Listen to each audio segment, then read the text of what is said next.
Delhi high court में। Delhi high court में अपनी गिरफ्तारी को चुनौती देने वाला दिल्ली के मुख्यमंत्री अरविंद केजरीवाल की जो याचिका है उस पर इस वक्त सुनवाई चल रही है। अरविंद केजरीवाल के वकील अभिषेक मनु सिंघवी ने बहस शुरू की। उनका यह कहना है कि इस केस में चुनाव से ऐन पहले गिरफ्तारी करने का जो मकसद है वो ये है कि आम आदमी पार्टी को पूरी तरह से खत्म करने की यह साजिश की जा रही है। गिरफ्तारी की टाइमिंग ही ईडी की मंशा पर सवाल उठाने के लिए पर्याप्त है, यह अभिषेक मनु सिंघवी का दावा है। उन्होंने यह भी कहा कि प्रवर्तन निदेशालय का जो पहला समन आया वो अक्टूबर में जारी किया गया था, गिरफ्तारी मार्च में की गई। टाइमिंग देखिए, पीएमएलए यानी prevention of money laundering act के तहत गिरफ्तारी के लायक कोई सबूत ईडी के पास नहीं है, यह दावा है अभिषेक मनु सिंघवी का। ईडी ने बिना एक भी बयान दर्ज किए इस केस में गिरफ्तारी की है। बड़े आरोप आम आदमी पार्टी की तरफ से 8 पॉइंट में दलील दी है। गिरफ्तारी का मकसद केवल अरविंद केजरीवाल का तिरस्कार करना है, उन्हें नीचा दिखाना है। 2024 के जो चुनाव है उसमें प्रचार से रोकना है। प्रवर्तन निदेशालय ने अभिषेक मनु सिंघवी के मुताबिक प्रारंभिक जांच तक नहीं की है इस मामले में, अभी तक कोई सबूत सामने नहीं आया है। आम आदमी पार्टी का दावा यह है कि भारतीय जनता पार्टी विपक्ष को कमजोर करने की साजिश कर रही है। ईडी और सीबीआई का दुरुपयोग हो रहा है और आम आदमी पार्टी को तोड़ने की भी साजिश हो रही है। एक लेवल प्लेइंग फील्ड यानी सभी दलों को जिस तरह के समान फायदे मिलने चाहिए वो नहीं मिल पा रहे हैं। विपक्ष को चुप कराया जा रहा है, एक के बाद एक बड़ा आरोप। हालांकि एडिशनल सॉलिसिटर जनरल ने इसका भी जवाब दिया, लेकिन मेरे सहयोगी संजय शर्मा ज्यादा जानकारी के साथ हमारे साथ जुड़ रहे हैं। संजय, अभिषेक मनु सिंघवी की एक के बाद एक दलील, क्या बेल की उम्मीद है अरविंद केजरीवाल के लिए आज? नहीं, अभिषेक मनु सिंघवी ने तो एक के बाद एक दलील दी है, लेकिन अब एडिशनल सॉलिसिटर जनरल और ईडी के पैरोकार एसवी राजू वो भी लगातार एक के बाद एक दलीलें दे रहे हैं। उनकी महत्वपूर्ण दलीलों में से ये है कि हमारे पास बहुत कुछ है, हम हवा में तीर नहीं छोड़ रहे हैं, हम हवा में लाठी नहीं बांध रहे हैं। हमारे पास उन गवाहों के बयान भी हैं और जो हवाला के जरिए जिन लोगों ने पेमेंट किया है उनके बयान भी है।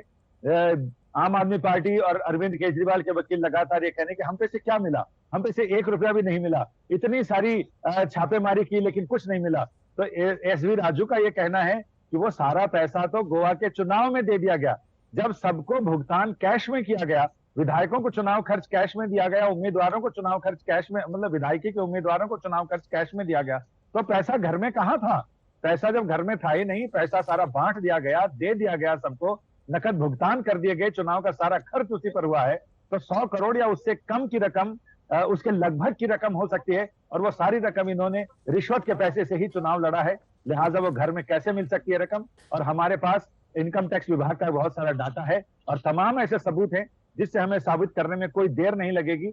लेकिन हाँ, जब ट्रायल पर मामला आएगा तो साबित किया जाएगा। और जहां तक अभिषेक मनु सिंघवी गवाहों के बयान की बात कर रहे हैं, बाकी लोगों के बयान की बात कर रहे हैं, तो जब तक हमने चार्जशीट पेश ही नहीं की है तो ऐसे में गवाहों के बयान ये कहां से हवा में लेकर आ रहे हैं? तो तीर दोनों तरफ से छोड़े जा रहे हैं। और मतलब एक रणभूमि, अदालत दिल्ली हाईकोर्ट में एक रणभूमि इस समय बनी हुई है। लेकिन मैं आपसे यह समझना चाहता हूं कि अभिषेक मनु सिंघवी ने कोर्ट में यह भी कहा, मगुंटा रेड्डी के ही बयानों की अगर बात की जाए तो उनके 13 बयान रिकॉर्ड किए गए और 11 में उन्होंने अरविंद केजरीवाल का नाम तक नहीं लिया, ऐसा अभिषेक मनु सिंघवी का दावा है। केवल आखिरी में 2 बयान दबाव के चलते उनसे लिए गए। तो क्या ईडी के सबूत केवल ऐसे बयान हैं, को अक्यूज्ड जो अप्रूवर बन गए, या फिर कोई कोरोबोरेटिव एविडेंस यानी बयानों के अलावा कोई सबूत भी है? एसजी एसवी राजू की माने तो उनके पास काफी सबूत हैं। उनका यह कहना है कि ईडी के पास पर्याप्त सबूत हैं इन सारे लोगों के लिए। और जहां तक ये बात की जा रही है कि उन लोगों ने फला ने ईडी के सपोर्ट में या ईडी जैसा चाहती थी वैसे बयान दिए, उनको राहत मिल गई। लेकिन एसवी राजू ने कहा बहुत सारे लोग ऐसे भी हैं जो अभी तक जमानत के इंतजार में हैं, जिनकी जमानत नहीं हुई, जो बाहर नहीं आए हैं, उनके लिए क्या कहा जाएगा? तो दोनों तरफ से तर्कों के तीर छोड़े जा रहे हैं। अब अदालत किसके तर्कों से कितना संतुष्ट होती है, यह देखना दिलचस्प होगा। अभी तो ईडी की तरफ से दलीलें दी जा रही हैं। अब रिजॉइंडर भी होगा अरविंद केजरीवाल की तरफ से, जिसमें ईडी के जवाब पर कुछ अपनी प्रतिक्रिया व्यक्त करेंगे और इसके बाद फिर पूरी सुनवाई का पटाक्षेप हो जाएगा। और उसके बाद पटाक्षेप के साथ ही इंतजार शुरू हो जाएगा दिल्ली हाई कोर्ट के आदेश का, जो जस्टिस स्वर्णकांता शर्मा इस मामले की सुनवाई कर रही हैं। तो अब वो एकल जज पीठ है, तो उसमें कितनी देर में आदेश आ जाता है, इसका इंतजार शुरू हो जाएगा। आप इस बड़ी खबर पर नजर बनाए रखिए। ताजा जानकारी के लिए मैं आपके पास फिर लौट कर आऊंगा। संजय शर्मा जानकारी दे रहे हैं किस तरफ से वार और उसका उत्तर दिया जा रहा है ईडी द्वारा इस समय दिल्ली हाईकोर्ट में। वैसे दिल्ली हाईकोर्ट में सुनवाई से बिल्कुल पहले आज आम आदमी पार्टी ने एक और बड़ा आरोप लगाया। आम आदमी पार्टी ने कहा कि तिहाड़ जेल में दिल्ली के मुख्यमंत्री अरविंद केजरीवाल की सेहत लगातार खराब हो रही है। उनका वजन 12 दिनों में लगभग 4.5 किलो कम हो गया है।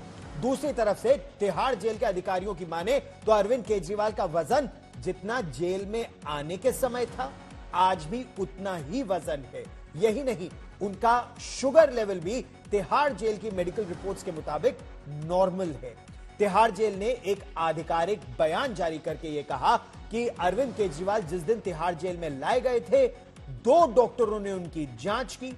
उनका वजन उस दिन भी 65 किलो था और आज भी उनका वजन 65 किलो है। यही नहीं, उनका शुगर लेवल भी नॉर्मल है।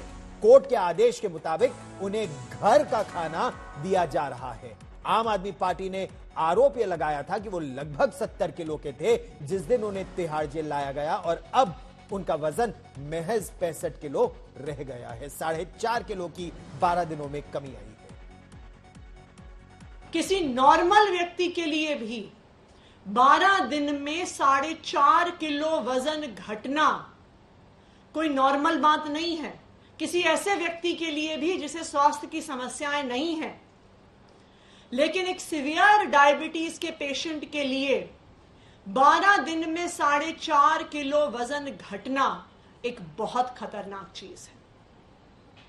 भारतीय जनता पार्टी अरविंद केजरीवाल को कुचलने के लिए, आम आदमी पार्टी को कुचलने के लिए किसी भी हद तक जा सकती है।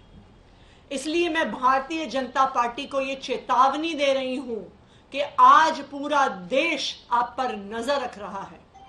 अगर हिरासत में अरविंद केजरीवाल के स्वास्थ्य को कुछ हो जाता है तो ये देश आपको माफ नहीं करेगा, यहां तक कि भगवान भी आपको माफ नहीं करेगा, क्योंकि आप इस हद तक गिरे हैं सिर्फ अरविंद केजरीवाल को कुचलने के लिए। मुझे नहीं लगता है, क्योंकि उनको तो विभाषणा करने की आदत है। अरविंद केजरीवाल को लगातार ऐसा करते ही रहते हैं और अभी तो उनको खाना भी घर से जा रहा है, बिस्तर भी घर से जा रहा है। तो मुझे लगता है इस तरह की चीजें खुद ही उड़ाते होंगे। और इस बीच दिल्ली बीजेपी ने आम आदमी पार्टी की नेता और दिल्ली सरकार में मंत्री आतिशी को मानहानि का नोटिस भेजा है। कल आतिशी ने बीजेपी पर ऑपरेशन लोटस चलाने का और उन्हें बीजेपी में शामिल होने के लिए ऑफर देने का आरोप लगाया था। किसने फोन किया, उस व्यक्ति का नाम बताया। संपर्क कैसे किया गया, व्यक्तिगत किया गया, फोन से किया गया। अगर फोन से किया गया तो फोन नंबर दे, नहीं तो अपना फोन जमा कराएं जांच एजेंसी को। इन सब सवालों का जवाब हमें उनसे पूछा है। अगर वो जवाब देती है ठीक है, ये तो कानूनी कार्रवाई उनके खिलाफ होने। कानूनी में क्या क्रिमिनल भी आगे है? क्रिमिनल सिविल दोनों ऑप्शन खुले, 15 दिन का समय उनके। देखिए, मैंने तो कहा ही है कि कोई मेरा ही बहुत करीबी व्यक्ति है कि जिसने अप्रोच किया वो मेरे ही बहुत करीबी व्यक्तियों में से एक है। ये बात तो मैं कह ही चुकी हूं। और अब से थोड़ी ही देर में आम आदमी पार्टी के सांसद संजय सिंह तिहाड़ जेल से रिहा होने वाले हैं। वो उन्हें अस्पताल में कुछ देर पहले रखा गया था, वहां से उन्हें तिहाड़ जेल ले जाया गया। बेल ऑर्डर पर कागजी कार्रवाई पूरी हो चुकी है। संजय सिंह की पत्नी अनीता सिंह ने कहा कि जेल से सीधा संजय सिंह अरविंद केजरीवाल की पत्नी सुनीता केजरीवाल से मिलने उनके घर जाएंगे और उसके बाद ही आम आदमी पार्टी के दफ्तर पहुंचेंगे। लेकिन परिवार के मुताबिक अभी वो सेलिब्रेट नहीं करेंगे, क्योंकि मिलकर जश्न तभी मनाया जाएगा जब सारे आरोपी जो जेल में इस समय बंद हैं वो निकलकर बाहर आएंगे।